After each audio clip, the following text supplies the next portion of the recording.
Bonjour et bienvenue dans Aréam.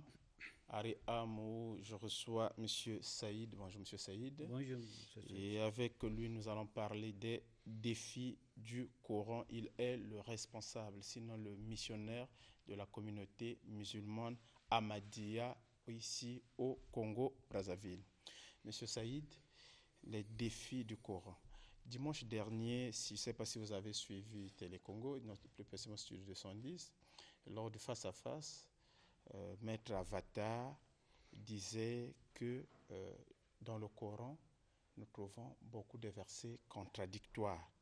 Et je me suis posé la question de savoir le défi du Coran. Est-ce que vous voulez relever ces contradictions ou bien vous croyez aussi de la même manière que vous accusez la Bible autrefois? Est-ce que vous vous rendez compte que le Coran présente aussi des contradictions?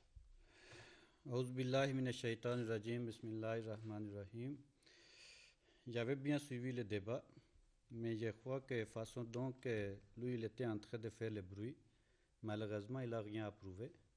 Il n'a pas présenté aucun verset coranique qui contredisait entre eux. Mais plutôt, l'islam, c'est une religion qui est révélée par Dieu. Le Saint-Coran, c'est un livre sacré pour les musulmans qui contient 30 parties et 114 chapitres. Il y a 700 commandements dans le Saint-Coran. Il y a toute une partie qui explique de l'histoire. Et il y a toute une partie qui parle de science, que comment Dieu a créé le monde, comment ça fonctionne dans la nature. Et Dieu met beaucoup d'accent sur les gens afin qu'ils puissent réfléchir le moment qu'ils récitent le Coran, que comment Dieu a créé cette nature. C'est ça que Dieu nous pousse de réfléchir sur la nature. À cause de cela, le prophète Mohammed sallam il a dit que aller partout dans le monde et chercher la connaissance, c'est une obligation pour les musulmans, femmes, hommes, que même s'il arrive jusqu'à Chine pour chercher la connaissance. C'est ça que pour un musulman, c'est tellement obligatoire de chercher la connaissance de ce monde, tout ce qui se trouve dans la nature, parce que le Saint-Coran lui-même il demande, pour bien comprendre le Saint-Coran. La première des choses, le Saint-Coran, tout au début, Dieu a dit que, Bismillahirrahmanirrahim, Zalik al-Kitabu la rayba fi hudalil muttaqin. C'est un livre là où il n'y a pas de doute. Hudalil muttaqin, c'est un guide pour les justes. D'abord, c'est la première chose que dans le Saint-Coran Dieu a parlé, que c'est une déclaration qu'aucun livre ancien qui ont déclaré ça. Ni la Bible, ni les Védas que les hindous utilisent, et ni le Torah, ni le Nouveau Testament, ni l'Ancien Testament. Seul le Saint-Coran, il a déclaré que c'est un livre là où il n'y a pas de doute. En plus, le Saint-Coran, il dit que va in kuntum fi raybi mimma nazzalna ala abdina fa'atu bi suratin min mislihi wad'u shuhada'akum min dunillahi in kuntum sadiqin. Que chapitre 2, verset 24, il dit si vous mettez en doute ce que nous avons fait descendre sur notre serviteur, alors produisez une sourate similaire et invoquez pour vous aider de Dieu autre qu'Allah si vous dites la vérité. C'est ça le premier défi du Saint-Coran depuis 15 siècles. Si vous doutez que le Saint-Coran n'est pas révélé par Dieu, c'est lui-même, il a fabriqué ça. À ce moment-là, si vous êtes capable, individuellement ou publiquement, ou vous réunissez tout le monde qui sont autour de vous, même vous invoquez votre Dieu qui est en dehors d'Allah que vous acceptez, qu'il vienne vous aider, mais vous ne pouvez jamais amener un exemple comme le Saint-Coran. Pourtant, des exemples existent. Aujourd'hui, moi, je vois Malonga Mambala avec son Mampolo, qui est aussi un livre sacré. Mais j'ai quand même une question. La question, c'est celle-ci. Le Saint-Coran, à un certain moment, parle à ce qu'on puisse mettre un terme à la vie du mécréant parce qu'il n'a pas cru au message du Coran. Et pourtant, je vous entends toujours prôner le message d'amour tiré du Saint-Coran. En ce moment-là, est-ce que le Saint-Coran ne serait pas en contradiction avec lui-même? D'un côté, il prône l'amour, mais de l'autre côté, il pense qu'on devait plutôt tuer ceux qui ne croient pas. Vous voyez, le Saint-Coran n'a jamais dit que celui qui n'accepte pas Allah comme son créateur et celui qui n'accepte pas le prophète Muhammad sallallahu alayhi wa sallam comme son messager, il faut le tuer. Si vous pouvez m'approuver dans le Saint-Coran que non, celui qui n'accepte pas Allah comme son créateur et celui qui n'accepte pas le prophète Muhammad sallam comme son messager, il faut le tuer. À ce moment-là, on va dire que non, dans le Saint-Coran, il y a les contradictions. Le saint prophète Muhammad sallam, si vous lisez l'histoire de l'islam, il a fait 13 ans à la Mecque.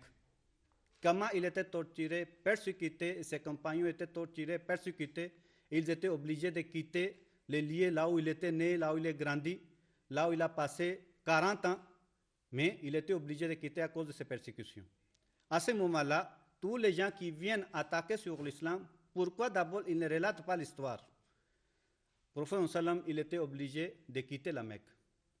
Maintenant, le Saint-Coran, il dit qu'au prophète, tu es une personne porteur de bonnes nouvelles. Tu avertis les gens, c'est ça votre travail. Tu n'es pas un gardien sur eux que tu prends les bâtons et être à tout moment derrière eux pour qu'ils puissent accepter l'islam. Dieu ne dit pas. Dieu a dit, votre travail de transmettre le message, c'est mon travail de les guider. Le Saint-Coran, c'est le livre. Il n'y a pas ni Bible, ni les Védas, qui donnent l'opportunité à tout le monde d'entrer dans le paradis. Sur le Saint-Coran, c'est le livre.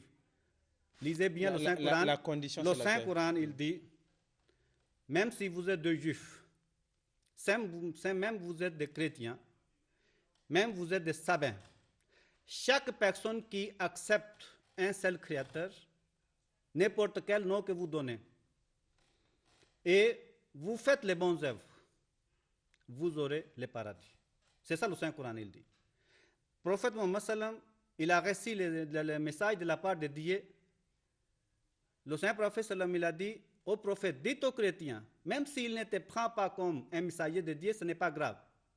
Il faut leur dire que vous acceptez un seul Dieu qui est notre Créateur, nous acceptons aussi ainsi.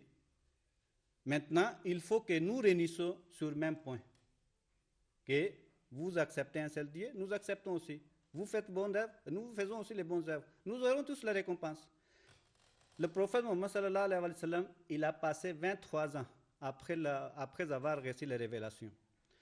Dès que le prophète il arrive à Médine, comme la plupart les gens de Médine qui avaient déjà accepté le prophète Muhammad sallam, à ce moment-là, c'était devenu un petit État islamique. Comme ils étaient menacés, autour de Médine, il y avait les juifs et les chrétiens. Maintenant, la première des choses que le prophète sallam, il a fait quoi? Il a fait le pacte avec les juifs, avec les chrétiens. Il faut lire l'histoire du prophète sallam. Le prophète sallam, ce n'est pas qu'il y avait comme Jésus, l'âge de 12 jusqu'à 12 ans, on connaissait, et après 30 ans, il est à Paris encore. Vous comprenez? Le prophète sallam, son histoire est écrite depuis sa naissance jusqu'à la mort. Maintenant, le prophète Muhammad sallallahu alayhi wa sallam, prophète sallam, il a fait le pacte avec les juifs et les chrétiens. S'il s'agissait de convaincre par force, mais pourquoi il a fait le pacte? Maintenant, deuxième chose, il y avait la guerre entre les Romains, qui étaient des chrétiens, avec les pouvoirs d'Iran, qui étaient des idolâtres. Le prophète sallam, il a demandé à ses compagnons, il faut prier pour les Romains afin qu'ils puissent gagner la guerre, parce qu'au moins ils acceptent notre Créateur, ils acceptent Dieu. Vous comprenez? Et c'est ça qu'ils avaient gagné la guerre. Et si le Saint-Prophète sallallahu alayhi wa sallam, il était venu pour mettre, qu'est-ce qu'on dit, pour utiliser la force, pour mettre la fin à toutes les religieuses, à ce moment-là, il devait utiliser la force. Maintenant, il ne pouvait peut-être pas utiliser la force parce qu'il n'était pas encore un grand mouvement à cette époque. Mais moi, plutôt, ma question, c'est de savoir... Il ne faut pas se tromper sur le verset là où Dieu a permis aux musulmans qui étaient chassés de l'air de mer injustement, qui étaient persécutés injustement, les moments que les Mecquois sont venus pour imposer leur religion et pour détruire l'islam, pour détruire les musulmans par l'épée. À ce moment-là, le Saint-Prophète sallam, il a reçu le message de Dieu, première fois, qu'il faut utiliser l'épée contre l'épée. Et Dieu a dit que Inna Allah ala nasrihim laqadir. À ce moment-là, Dieu a les pouvoirs pour vous aider. Et vous connaissez qu'à ce moment-là, les situations des musulmans étaient comment? Ils étaient seulement 313 personnes. Et parmi les 313, ils étaient des vieux et des enfants de 15 ans, 16 ans. Il y avait seulement quelques jeunes. Et maintenant, de l'autre côté, c'est 1000 personnes qui venaient, et bien armées. Maintenant, à ce moment-là, il n'y avait pas, les combats n'étaient pas avec les, que vous cachez quelque part, vous commencez à tirer. C'était face à face, avec l'épée. C'est ça que, si quelqu'un dit que non, si quelqu'un dit que non, il a mal fait, il fallait qu'il croise les mains, les gens venaient pour le tuer, mais la nature de l'homme n'accepte pas cela. On comprend que vous êtes un défenseur du Coran, ce n'est que normal parce que vous l'enseignez. Ma question, c'est de savoir, étant donné qu'on parle des défis, combien de défis avons-nous? Le Coran devrait-il relever combien de défis? Quand vous avez dit que non, il y a une religion qui est aussi un livre, est-ce qu'ils ont lancé aussi le défi, prouvez-nous s'il y a des doutes dans le Saint-Coran et dans leurs livres? Certainement. S'il y en a, comme ça, tu vas m'amener. J'ai dit bien que c'est le Saint-Coran qui a lancé ce défi, qu'il n'y a pas de doute dans le Saint-Coran. Deuxième, il a lancé le défi, si vous avez un livre qui se ressemble avec le Saint-Coran, amenez-nous. Ça fait déjà 14 siècles, mais jusqu'à aujourd'hui, personne qui a amené. Maintenant, l'importance du Saint-Coran, c'est quoi? Que dans le Saint-Coran, Dieu a dit que Al-Yawma akmaltu lakum dinakum. Aujourd'hui, j'ai parachevé ma religion sur vous. J'ai complété ma grâce. Maintenant, les Juifs, ils disaient, à l'époque du prophète, le moment qu'ils ont écouté cette verset, ils disent si cette verset était révélé dans le Torah, ils devaient fêter le jour-là. C'est-à-dire, les Juifs, ce qu'ils attendaient, mais malheureusement, le Torah n'était jamais complété. Jésus lui-même aussi, il a dit que j'ai beaucoup de choses à vous dire. Maintenant, vous ne portez pas. Mais quand conciliateur viendra, il vous dira toutes les choses. C'est-à-dire, Jésus, tout ce qu'il voulait dire, il n'a pas dit tout. C'est-à-dire, incomplet. C'est seul le Saint-Coran, il a dit que c'est un livre complet. Quand il y a déjà un livre complet, tous les livres qui viendront après, ce seront toujours incomplets et ils ne seront pas aucune ressemblance avec le Saint-Coran. Parce que le complet là déjà. Vous comprenez? Maintenant, troisième chose que le Saint-Coran, qui a la supériorité sur les autres livres, Dieu a dit Inna nahnu nazzalna zikra wa inna lahu lahafizun, que c'est nous qui avons révélé le Saint-Coran et nous sommes gardiens du Saint-Coran. Ça, c'est le dernier sharia, c'est la dernière loi de Dieu sur la terre qui va rester jusqu'à la fin du monde parce que Dieu a dit c'est nous-mêmes, nous avons pris la charge pour protéger. Maintenant, il y a une personne, Sir William Muir, qui est un ennemi de l'islam, qui a écrit beaucoup de livres contre l'islam. Maintenant, c'est un chrétien. Il a dit que lui-même, il est obligé d'écrire dans son livre Life of Muhammad, dans la vie du prophète Muhammad, il accepte que non, tout ce que nous avons trouvé comme les témoignages internes, externes, ça nous montre que non, les livres que le prophète avait présentés, c'est intact jusqu'à aujourd'hui. Ça, c'est un ennemi de l'islam qui déclare. Et c'est ça que dans le Saint-Coran, jusqu'à aujourd'hui, malgré que 15 siècles sont passés, il n'y a pas aucune contradiction dans le Saint-Coran et vous ne pouvez pas trouver quelque chose dans le Saint-Coran qui contredit la nature. Vous ne pouvez pas trouver quelque chose dans le Saint-Coran qui contredit la nature. Ce sont des défis, mais ces défis sont lancés contre qui ou pour qui? Contre tous les religieuses qui déclarent que ce sont eux qui tiennent la vérité et l'islam n'est pas révélé de la part de Dieu. Ces défis concernent M. Vatar aussi, ça concerne à tous les pasteurs qui attaquent sur l'islam. Vous comprenez? Il faut qu'ils viennent amener leurs livres, si leur livre aussi, il contient les mêmes défis et mêmes choses, qu'il n'y a pas de doute dans leurs livres. Ils doivent venir amener leurs livres et vous enseigner où plus précisément? Maintenant, nous sommes à Massengo, ce projet. Et vous pouvez nous appeler sur le numéro 05 555 42 18, 05 555 42 18. À ce moment-là, la communauté musulmane Ahmadiyya se présente partout dans le monde jusqu'à 213 pays du monde. Maintenant, nous enseignons l'islam que le prophète Mohammed lui-même il avait enseigné. Souvent, je vous ai dit qu'il ne faut jamais attaquer sur l'islam en regardant les comportements des autres. L'islam, c'est basé sur le Saint-Coran. Maintenant, si vous amenez le Saint-Coran, que non, voilà le Saint-Coran qui avait dit il faut attaquer à tous les chrétiens et il ne faut pas laisser vivre. À ce moment-là, on devait comprendre.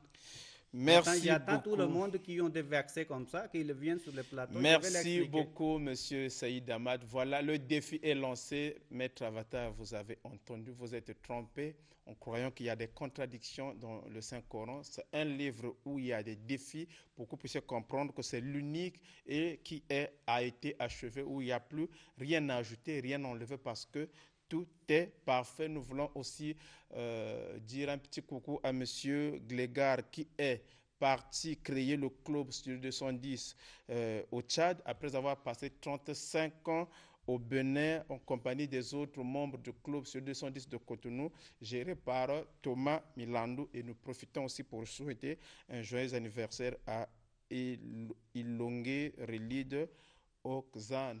Merci beaucoup, c'est donc Aréam. Merci beaucoup d'être passé dans Studio 210. Merci beaucoup, monsieur.